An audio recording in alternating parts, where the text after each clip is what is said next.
Hello, welcome to Gardener's World. This is the writing garden, which I started to make about a year ago exactly.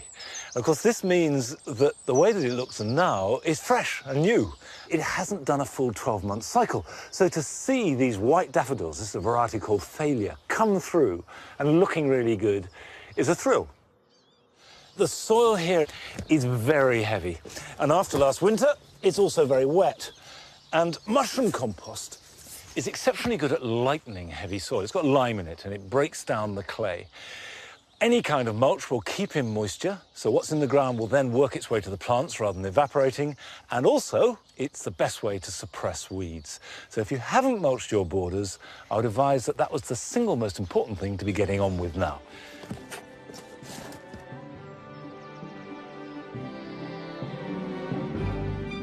Auriculas are spring showstoppers.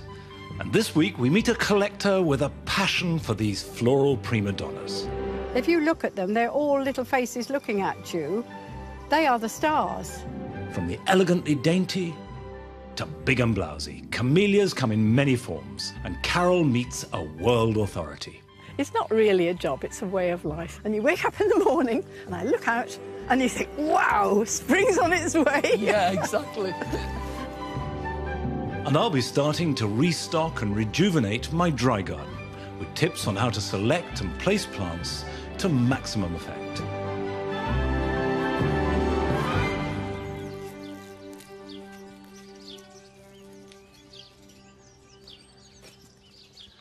At this time of year, the acid green of euphorbias is the richest, brightest colour in the garden and such a signal to me of April.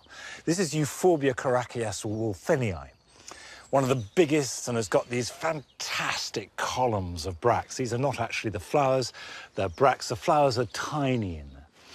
Now, euphorbias will take as cuttings. And now, as you've got new growth coming through, is a good time to do it.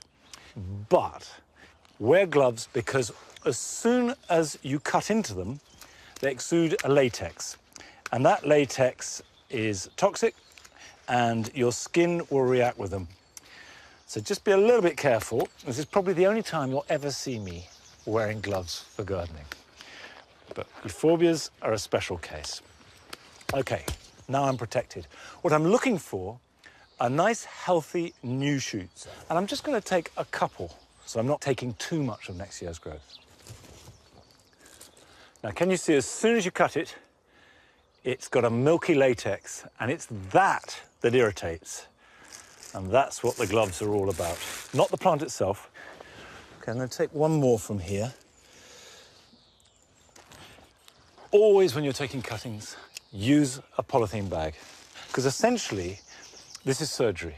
You're transplanting the plant. So you're cutting it off. The minute you cut it, that plant starts to die.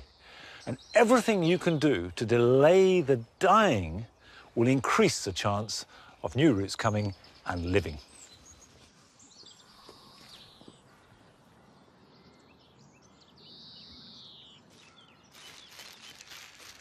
Taking euphorbia cuttings is just like any other cutting, really, with one slight exception. So we have a shoot there, and you can see latex is smearing itself around. We remove the lower leaves. Where there are leaves, you have water leaving the plant. And we want just enough, but no more. OK, that will do. Then make a clean cut with a sharp knife and dip the end in some ground charcoal. This isn't essential, but it does help seal the wound and stop the cutting losing vital moisture.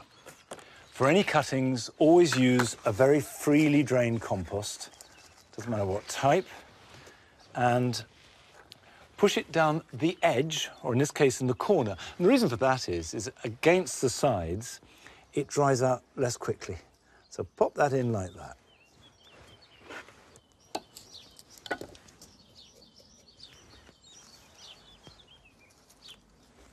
As soon as they're in the pot, water them, put them somewhere warm, but not in direct blazing sunshine. And then in about 2 to 4 weeks, you'll see signs of new growth, which means they've got roots. And when mine are growing, I'll show you how to pot them on. Now, euphorbias are dramatic, and wonderful, but they're border plants. They mix in the hurly-burly of the garden. But some plants stand aloof and alone and even demand their own theatre. And at this time of year, none are more special than auriculas.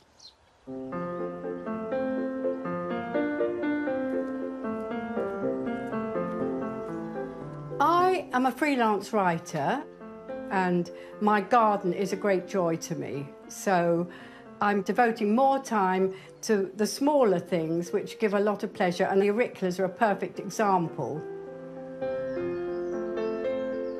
I love them because they are in fact living antiques.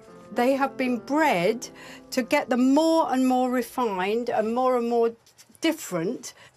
Some are very velvety, some are full of the farina, the lovely dust, which makes them sort of silver.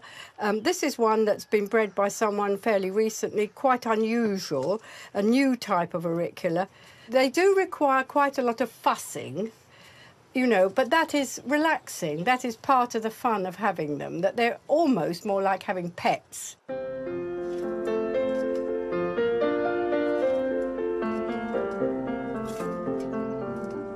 These are the ones that are coming into flower, but to see them in their full glory, let's go to the auricular theatre.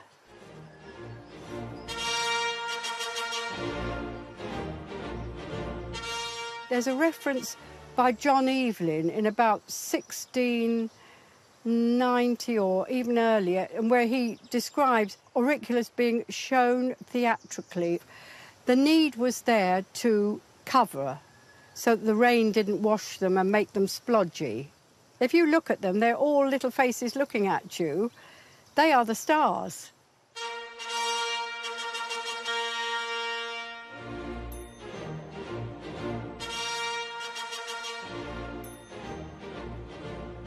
This is one of my favourites. It's called Mrs. Cairns Blue, and it's a border, which means it's one of the country cousins. It's not one of the very posh ones. But I love it for the colour, and I also love it because it's quite rare.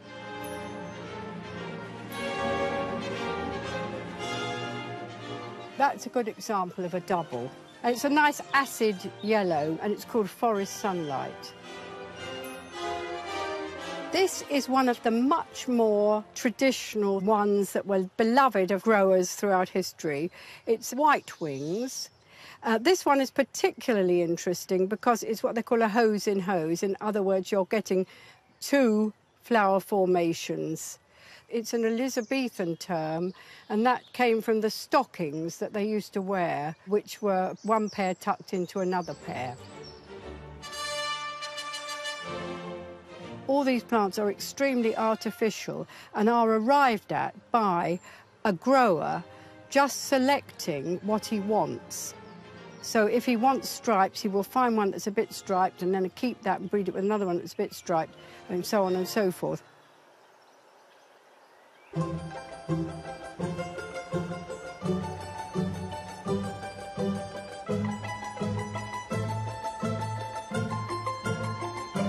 All I really want to do is to tell people they're not difficult.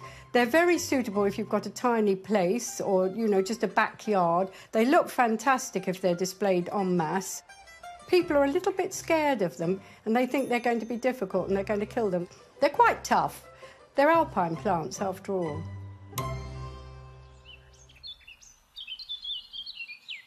Auriculas are absolutely sublime. And if you build a collection like Patricia's, they become a performance in their own right, quite separate from whatever else you may be doing in the garden. Now, she says they're not difficult to grow, and they're not, but they are particular. There are certain things you do need to know. Now, if you buy them, you'll probably get them like this in a plastic pot. And they both look and perform much better in a terracotta pot. So if you're going to the trouble of growing auriculas, get a terracotta pot. They're beautiful. And then get a loam-based compost and add grit or sharp sand, and the result is perfect for them. And then gently take them out of the plastic pot, like that, and put them into a small pot. Don't try and pot them up too much. So I just need a little bit of compost underneath it. Pop that in, and that will be fine.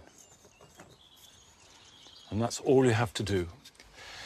You can see that what Patricia referred to as the farination, which simply means the rather flowery, waxy quality that you get on some auriculas and is highly prized. Now, if you put that out in the rain or if you water it from above, that can wash off. So just water around the roots, and it can take a little bit of rain, but protect it. And then in summer, don't let auriculas get too hot, and whatever happens, don't let them dry out completely. And they will reward you with these completely unique flowers. There is nothing else that has that sense of delightful man-made artificiality in the garden.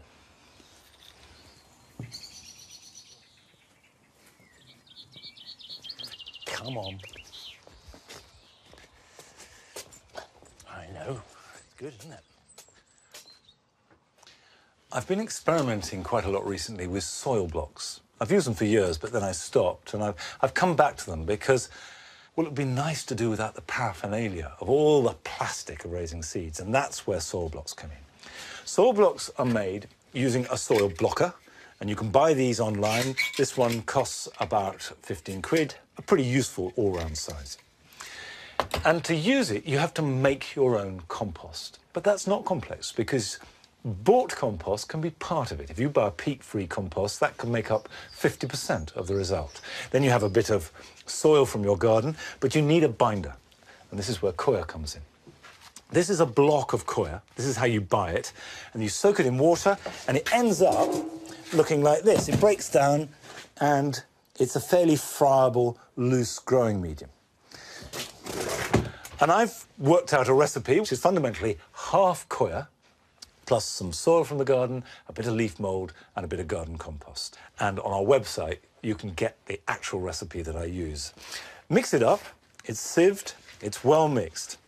Now, this is where it really differs from using plugs or seed trays, because then we make that into mud.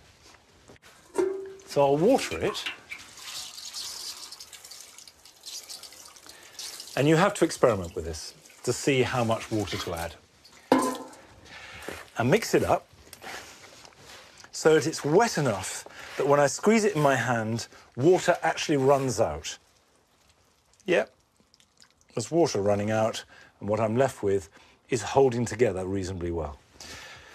So, wet the blocker, hold it and push it really firmly and twist it around into your compost mud, lift it, and hopefully they'll come out clean. And this doesn't have to be in a seed tray. It could be just on a flat piece of wood. Now, you can see that there's a divot in each one, designed so you can just pop your seed in and it won't roll off or roll away. Perfect arrangement. Now, I'm going to put the next row a little bit apart from it, because one of the great virtues of soil blocks is that the roots air prune. As they reach the edge of the block, they stop growing and will spread, and you get a nice, solid, fibrous root ball. Whereas if you have plugs, and this is slightly unfair because this is a very old one, but it's a good example to see how they get root bound. Any plant grown in a plastic container will reach the edge of the container and then go round or up or sideways, and it never recovers from that. It might grow, it might work, but it never performs properly. Whereas when you have a soil block and the roots are all contained within the block, you plant it out and it grows away much quicker. I still use plugs, I still use all kinds of different compost, but it all adds to the variety of your garden. Now, talking of variety of the garden, Carol is continuing her series looking at the iconic plants that have made our gardens and the people that have given their lives to developing particular plants.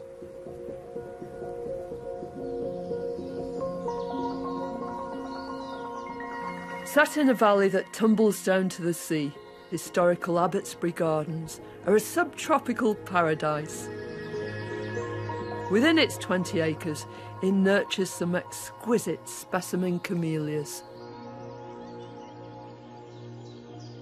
Camellias are familiar shrubs, and yet there's something special, something mysterious, something Eastern about them, hardly surprising, since they come from the Far East, For several months of the year, they wait in the wings, this dark presence. But first thing in the spring, they step into the spotlight, covered in this myriad of beautiful flowers. Some of them great big rosettes, some of them tiny, dainty butterflies. They really do take centre stage.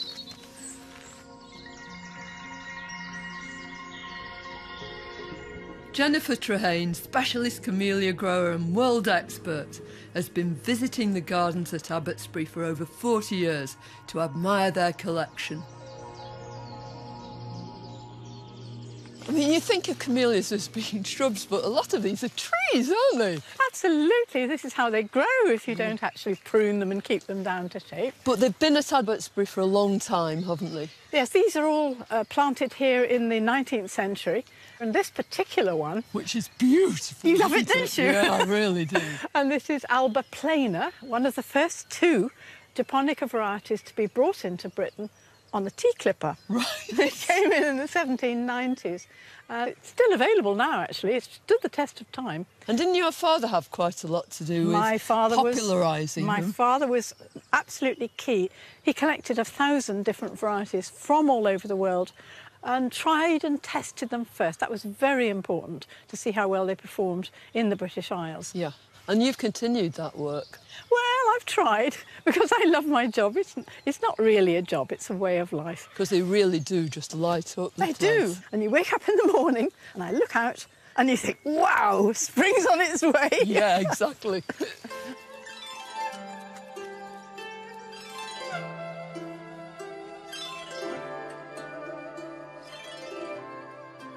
One of the things I think is most endearing about camellias is the way their flower forms vary. Absolutely. I just love these formal doubles with their regular flower petals packed in together and beautiful. They almost look as though they've been drawn, don't Yes, they? Made do. up. They do.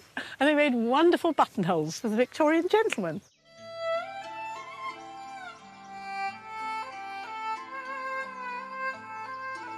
And you could hardly get anything more different than this, could you? Isn't it beautiful? It's so simple. It's a single form flower, Carol. It's only got 8 petals or less. And it has that wonderful simplicity, doesn't it? I just love them.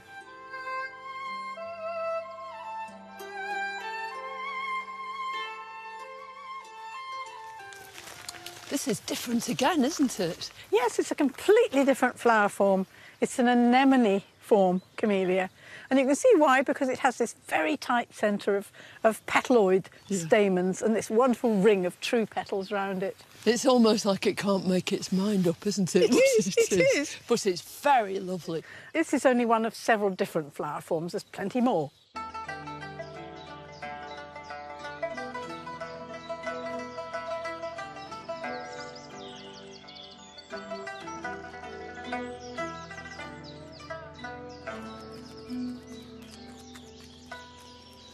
Jennifer, you're at the hub, the very centre of the camellia world. Which way do you think camellias are going? What are the coming trends? Well, I think there's a great movement away from the bigger flowered, brightly coloured, exotic-looking camellias to the more delicate, miniature camellias that are more garden-worthy. Yeah. You know, they fit into the modern garden because they're compact growers, they're upright, and they're disease-resistant. So, I mean, this has got loads of buds on it, hasn't it? And it's full of flower. Yeah, but it's been flowering since December. Jennifer, you're such a leading authority on camellias. People must ask you loads of questions about them. What are the most common ones? Well, one of the most common ones is, my camellia's got yellow leaves. It looks tired and sick. What can I do about it? If it's in the springtime, it probably needs feeding. And then people think, oh, I'll dash out with the feed now, immediately. No, wait for the young leaves to start forming. And then you know that that's the optimum point to give it its breakfast, if you like, after the winter. Yeah. And of course, another question that I get asked is there trouble at the roots? Is your camellia in a wet position? Are the roots drowning? Maybe you've planted it in soil that's a little on the alkaline side. Right. Because camellias do like to be in a slightly acidic soil. So it could be that it's in the wrong site. And the other thing is that my plant's got too big. It's out of control. What can I do about that? Well, the obvious thing to do is to prune it. And the time to prune is just before growth starts, when the plant is still just dormant. They're tough, they like being pruned, they're stimulated by pruning. So it's very easy to do.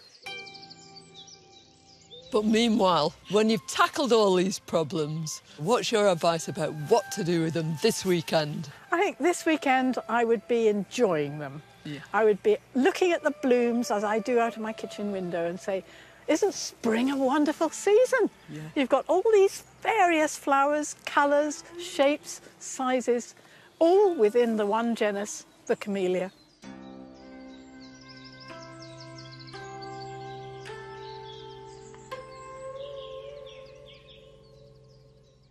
I've got some kale here. There we are. That's that. Well, if you want to take Jennifer's advice and go and enjoy camellias, there are lots of different places you can. And if you look on our website, you'll have addresses and opening times of the various gardens, including Abbotsbury. But if you want to be busy this weekend, here are some jobs you can be getting on with.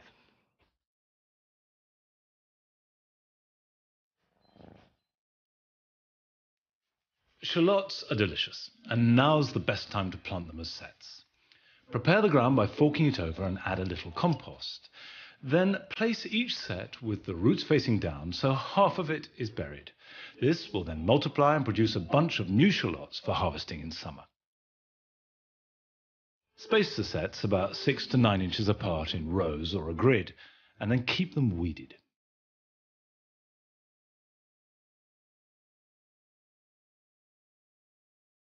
It's now time to sow sunflowers. You can use pots, modules, or, as I am, soil blocks. Plant 2 seeds per unit and put them somewhere warm. When they've germinated, remove the weaker of the 2 seedlings. Many young seedlings, like these tomatoes I sowed a month ago, are now ready to be pricked out. Hold them by a leaf and carefully lift them, keeping as much root attached as possible. Plant them on into a module or seed tray, leaving plenty of room for the roots to develop. They will then grow strongly and be ready to pot on in a few weeks' time.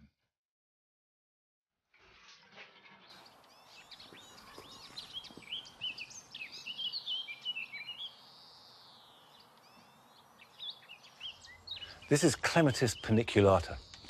It's a semi-tender clematis from New Zealand, and I planted it last spring, hoping that it would survive our winters, but to be honest, a bit worried, because it can be very cold here. And although it was so wet last winter, it was, of course, incredibly mild, so it's loved it, it's grown really well, it's flowering gloriously, it's very happy, and I think very beautiful.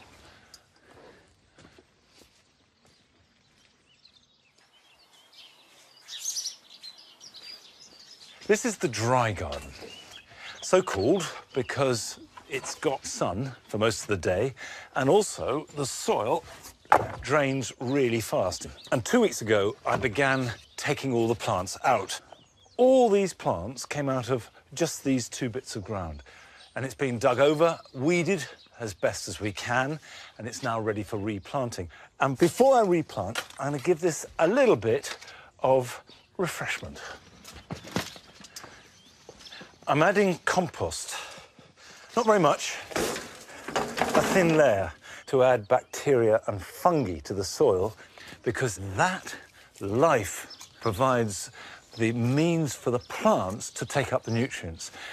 1/2 inch thick, and that's all you need.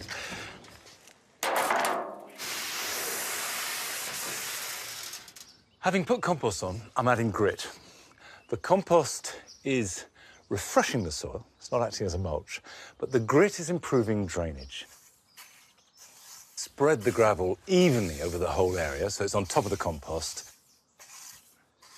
Finally, I need to work it all in. You can use anything to do it. You could rotivate it if it's a big area. You can use a fork, but I love using this tool. This is a cultivator. I remember my grandfather had one, and I don't get to use it very often, so I jump at the chance. And of course, it's just designed to cultivate deeply and churn the soil over and mix it all up. Right, having gone to all the trouble of preparing the soil, Now it's important not to walk on it. So let's put a plank or two back down so we can get on with the creative bit, which is starting to place the plants. This is why, by the way, it's worth putting plants in pots, because it gives you the chance to move them around, take your time. And the other tip is, don't plant anything until you've got everything out, because you're going to alter things as you go along. Putting one thing down will affect another, and you know that this grows 4 foot tall, and that's only 4 inches, so it needs to be in front, and so on and so forth. Take your time. Now, I'm going to start with the iris, which are looking perfectly healthy, and I just hope these will flower. They don't want to be too far back, so we'll keep these fairly near the front, because although the flowers are quite tall, it is important they get sunshine. I don't want them blocked by too much. Don't dot them unless that's specifically an effect that you want. They'll be much more effective in groups, and if that means just one group, so be it. I like to do odd numbers because it looks slightly more natural. Sedums are designed to cope with nice, stony, well-drained conditions. And here they grow much shorter, but healthy and upright. I shall be putting back most of the plants I've taken out, but I've bought a few new ones, and I want to get them in position so I can work around them.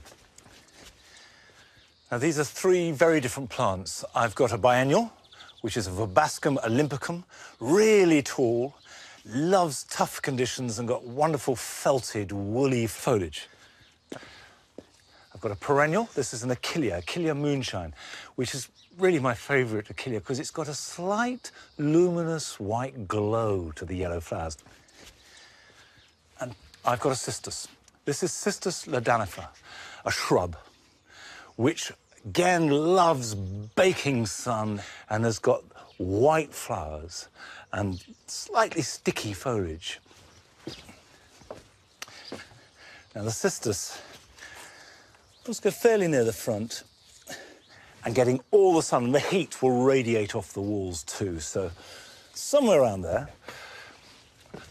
The Verbascum, on the other hand, is really tall, so it definitely wants to go nearer the back. So this could go right back there, and it will grow 6 foot tall. It'll be really dramatic. The Achillea is quite delicate. Its effect is luminous but subtle. So let's put this about there for the moment. Now, this is going to take time. It's not a job to be rushed. Only going to do it maybe once more in my lifetime. So I want to make sure it's right, and not until I'm really happy with all of them will I plant any of them. It'll happen over the next few days anyway. But that's it for this week. Next week is Easter, and of course it's the first chance that most of us have to get to spend some real time out in our gardens. Join me here in my garden at Longmeadow at the same time next Friday. Till then, bye-bye.